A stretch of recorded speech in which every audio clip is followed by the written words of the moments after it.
La prochaine animation, c'est la fête du chocolat et des saveurs. Oui. Comme d'habitude, hein, tous les ans, on reconduit annuellement cette manifestation gourmande. Voilà. Et le moulin, ça passe bien? Ça se passe très bien, les visites se passent merveilleusement bien. Et tout va bien, les visites à vente de farine, donc on a toujours autant de succès. Je rappelle que pour visiter le moulin, donc il faut s'inscrire auprès du syndicat d'initiative qui maintenant s'appelle Maison du Tourisme. 13 nous sommes. Bien. Et nous demandons à être un peu plus, évidemment. Et la prochaine exposition aura lieu quand? La prochaine exposition, nous avons une exposition de fin d'année en mairie, donc au mois de mai prochain. Dans le hall? Dans le hall de la mairie. Combien de tableaux tu as fait cette année? Une trentaine. Combien? Une trentaine. Et c'est vrai en plus. C'est vrai? Oui, c'est vrai. C'est bien. Merci beaucoup. L'atelier théâtre, il y a entre 50 et 60 comédiens et comédiennes, de tous âges, de 5 ans à 80 et des ballets. Et quelle est votre activité? Théâtre, alors le Oui. jeu, quand on dit Oui. théâtre, c'est le jeu d'acteur, le jeu d'actrice, comédien, comédienne. On fait ciné-club aussi, on fait ciné-club et on organise plein de manifestations, on fait des spectacles professionnels et amateurs, donc. Et on accueille des artistes dans le cadre de nos scènes ouvertes toute l'année. Alors on est une petite ludothèque associative et l'idée c'est que 2 fois par mois, le vendredi, on fait des soirées jeux ouvertes à tout public, famille, enfants, même les plus grands. L'idée c'est qu'avec on a presque 400 jeux et dans tout ça, tout le monde arrive à trouver le jeu qui va lui faire plaisir et qui va nous détendre, nous faire réfléchir. Je vois ici, il y a beaucoup de jeux qui ne sont pas très connus. Hein. Oui. Alors justement, l'idée c'est de sortir avec les 400 jeux qu'on a, Ouais. de sortir des jeux traditionnels de supermarché qui sont bien, mais il y a toujours des jeux mieux, des petites enquêtes en puzzle, des jeux de mots, des jeux où il faut être un peu bête et méchant, voilà. Et des jeux où on réfléchit beaucoup. Alors au début, il y a le vert clair, donc c'est les enfants de 6 ans à 8 ans, c'est les farfadets. Après, de 8 à 10 ans, les oranges, c'est les louveteaux. Et après, les bleus, c'est de 11 ans à 14 ans, c'est les scouts. Et les verts, non, les rouges, les pionniers, c'est de 14 à 18 ans. Et dès qu'ils sont majeurs, c'est la chemise vert clair, vert foncé. Et l'école maintenant, combien de temps il dure à peu près? Alors, pour un enfant de 6 à 8 ans, il dure 3 jours. Pour de 8 à 10 ans, il dure 7 jours. De 11 à 14 ans, il dure 15 jours. Et de 15 ans à 17 ans, il dure 21 jours. Tout le monde sous la tente? Oui, tout le monde sous la tente. Parfait. Alors, d'abord, le but de l'association. Alors, le but de l'association, c'est de participer à la prévention du cancer du sein, notamment chez les jeunes femmes qui ne sont pas toujours suivies, et donc de diffuser le schéma d'autopalpation de façon à ce qu'elles connaissent leur corps, leur sein, et dès le moindre doute, elles consultent pour éviter et être prises en charge tôt s'il y a besoin. Voilà. Beaucoup d'entreprises demandent des formations pour leurs salariés, pour leur justement diffuser le message de l'autopalpation, pour éviter le plus possible les complications. Vous faites des campagnes de prévention aussi?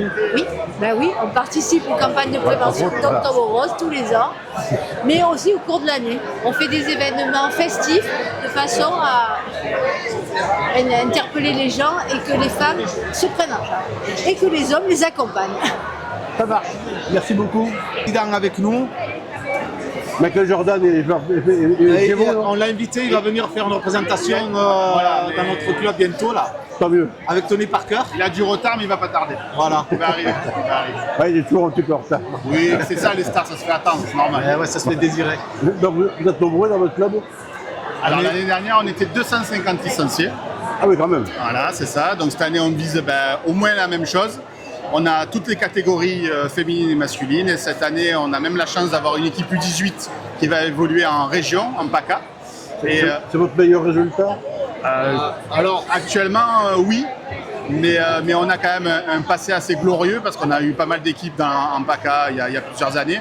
Et là, le but cette année, c'est d'avoir un renouvellement, que ça commence par les féminines cette année et on souhaite dans les années à venir avoir plusieurs équipes en région, mais surtout en gardant toujours la formation comme créneau. Et votre terrain, c'est où? C'est ici? C'est le gymnase Alain Colas, c'est pas ici. Où ça? Le gymnase Alain Colas. Ah d'accord, bah oui, à côté de nous là-bas. Ouais, C'est ça, va. exactement. Alors, quel est l'intérêt d'avoir un arc comme celui-là? Ah ben ça, il y a plusieurs styles d'arc. Si vous débutez, on ne va pas vous faire donner un arc comme ça. On va vous donner un arc comme le bleu à la rigueur, vous voyez. Voilà. Ça, c'est un style d'arc. Ça, c'est un arc à poulie. Voilà. Il y a plusieurs compétitions. Ils sont beaucoup plus puissants, non? Ils sont beaucoup plus puissants. Voilà. Pour le moment, ils ne figurent pas aux Jeux Olympiques. En Camargue, quand il y a une prolifération de sangliers, ils ont demandé à des archers de venir pour diminuer la quantité et ils ne voulaient pas perturber l'ensemble de la faune à côté. Donc ils ont fait appel à des archers. Bon, l'arc par contre, ça blesse, ça tue pas. Pardon? L'arc, ça blesse, mais ça tue pas. Ah si, ça peut. C'est une arme. Si on a vu Robin des Bois, normal. Non. La première règle quand on fait une initiation à quelqu'un, c'est les règles de sécurité. Oui. Les règles de sécurité, si on ne va pas chercher des flèches, ah non, c'est une arme. Jusqu'à combien c'est létal un arc à peu près? Pardon? Jusqu'à combien c'est mortel un arc à peu près? La portée? Un arc de chasse, je parle. Ça peut être 70 mètres, 90 mètres. Avec ça, vous allez à 100 mètres. Qu'est-ce qu'on peut encore inventer dans la danse? Qu'est-ce qu'on peut encore inventer dans la danse? Ah ben beaucoup de choses. Il y a la convivialité, le plaisir de partager, d'apprendre. Il y a beaucoup de choses dans la danse. Est-ce qu'il y a des nouvelles danses qui se créent tout le temps? Il y a des nouvelles danses, effectivement. Elles ne durent pas. Des danses latines, généralement. Après, il existe d'autres danses qui sont peut-être moins connues, mais qui existent déjà depuis pas mal d'années. Le menuet, par exemple. Par contre, la lambada, c'était un truc publicitaire. La lambada, je dirais que chez nous, ça se pratique pour ainsi dire pas. Oui. Voilà. C'était plus un truc publicitaire à l'époque. Ouais, plutôt. Et puis c'est surtout dans les pays latins, comme la République dominicaine, surtout. Et vous faites quoi? Vous faites des dîners dansants, Alors, on fait on appelle ça des soirées sucrées-salées. C'est les soirées espagnoles. Tout le monde mène un petit quelque chose. Une quiche, une pizza, une bouteille de vin.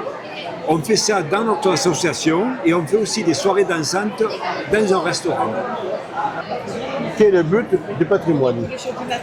Le but du patrimoine, c'est de faire connaître les sites et l'histoire du village, de conserver éventuellement les lieux et de maintenir les traditions, de perpétuer un peu les traditions.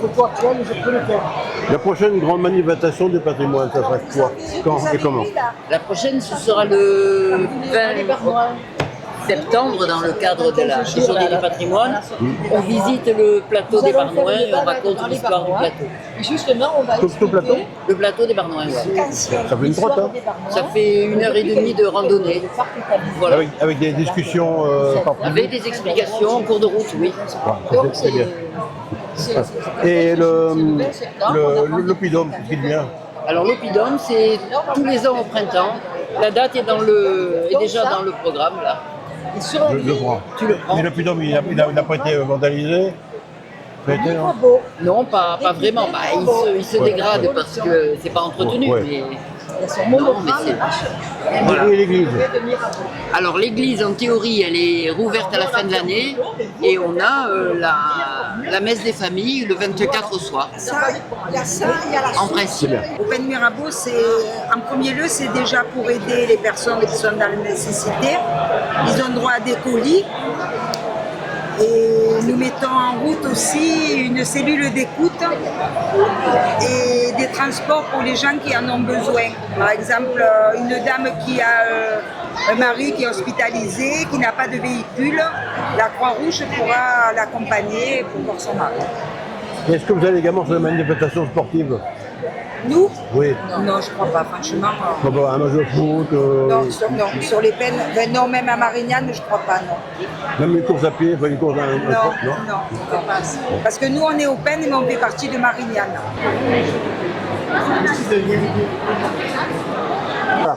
D'abord, quelle est la raison de ta présence ici? Tu cherches une association? Alors, je ne représente pas du tout d'association. Je viens là comme chaque année en tant qu'élu pour être avec les associations et les Pénois et partager avec eux pas mal de choses tout au long de la journée.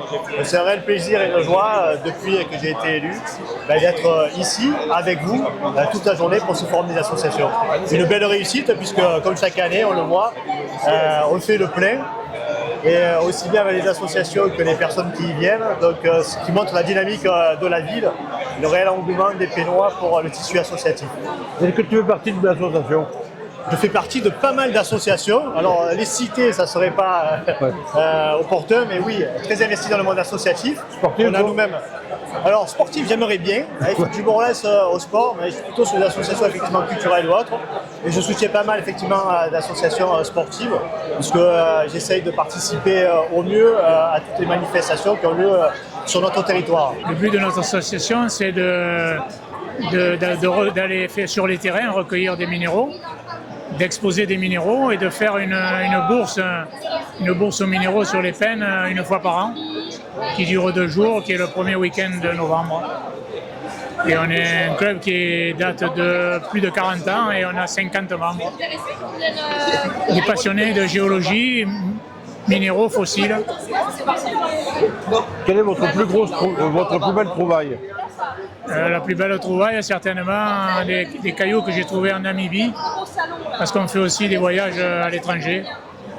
Et donc des cailloux de Namibie qui sont assez réputés. Ouais. Alors quand on va en carrière ou dans des mines, il faut s'équiper avec un casque, des lunettes, et lampe frontale et du matériel, marteau, burin. Est-ce que c'est arrivé un jour de trouver une pierre précieuse? Pierre précieuse non, mais en France on trouve des saphirs en Auvergne, oui. Des saphirs bleus. On n'a pas eu cette chance. Merci. Le but du comité des fêtes, c'est pour faire plaisir à tous les Pénois, tous les gens, de faire des animations, comme on fait tout le long de l'année, concours de boules, vide-grenier, les estivales, les soirées moules frites, et le 14 juillet. Voilà, on essaye de faire plaisir à tous les Pénois et les Pénoises. C'est bien ça. Combien d'adhérents à l'association qui s'occupent du comité? Oui. De toute manière, nous n'avons pas de carte. Nous sommes une quinzaine à s'occuper du comité des fêtes, avec une ambiance parfaite, donc il n'y a pas de souci. Et on essaye de faire un maximum pour les gens. Vous travaillez en coopération avec la commune, évidemment. On est bien obligé pour les autorisations, pour les tables, les chaises, voilà.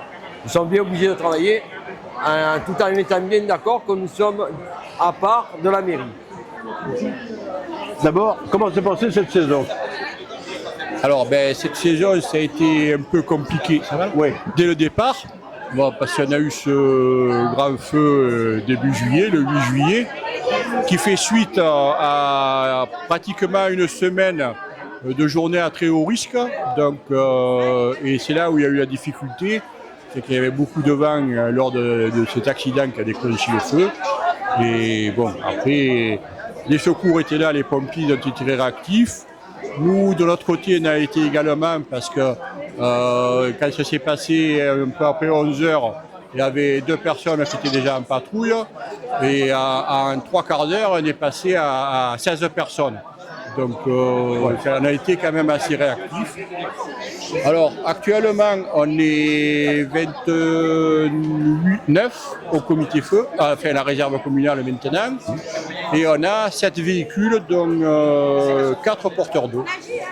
C'est-à-dire des véhicules avec des citernes de 600 litres. Et la radio, c'est une... Alors la radio numérique ou...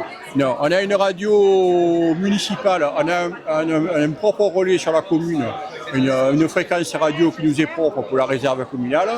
Et après, à côté de ça, on est en permanence à l'écoute des fréquences pompiers qui nous intéressent, comme les vigies, les services opérationnels, comment dirais-je, les avions également, pour savoir quand il va arriver tout ça, pour pouvoir faire dégager les personnes, quand il faut avaler largage, tout ça. Donc on se tient un peu au courant, on voit aussi, ça nous permet aussi de savoir si, bien que chez nous on soit tranquille, entre guillemets, ça bouge un peu à droite et à gauche, peut-être de monter un peu plus la surveillance d'un cran. Et voilà.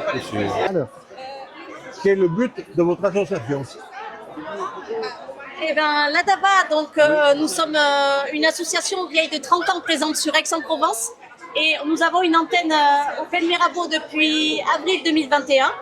Et notre but, c'est de promouvoir les modes actifs de déplacement, c'est-à-dire le vélo, la marche et également les transports en commun, le covoiturage, tout ce qui peut éviter la voiture. Parce qu'en fait, la voiture, ça pollue. Aujourd'hui, il y a un enjeu vraiment de santé publique en matière de respiration et aussi pour les jeunes, hein, parce qu'en fait, on n'a jamais eu autant d'obésité infantile. Et le but, c'est justement que le vélo, il se trouve que c'est très vertueux parce que ça permet de gagner en santé et en même temps, c'est moins polluant. Ouais, mais c'est fatigant. Alors, ça dépend parce que justement, aujourd'hui, il y a des vélos électriques qui permettent d'aider les gens qui ont plus de mal et qui permettent de gommer un petit peu le relief.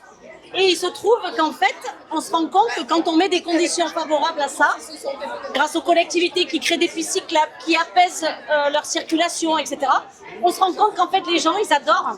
Il y a des tas de villes qui ont développé des choses et les gens adorent ça.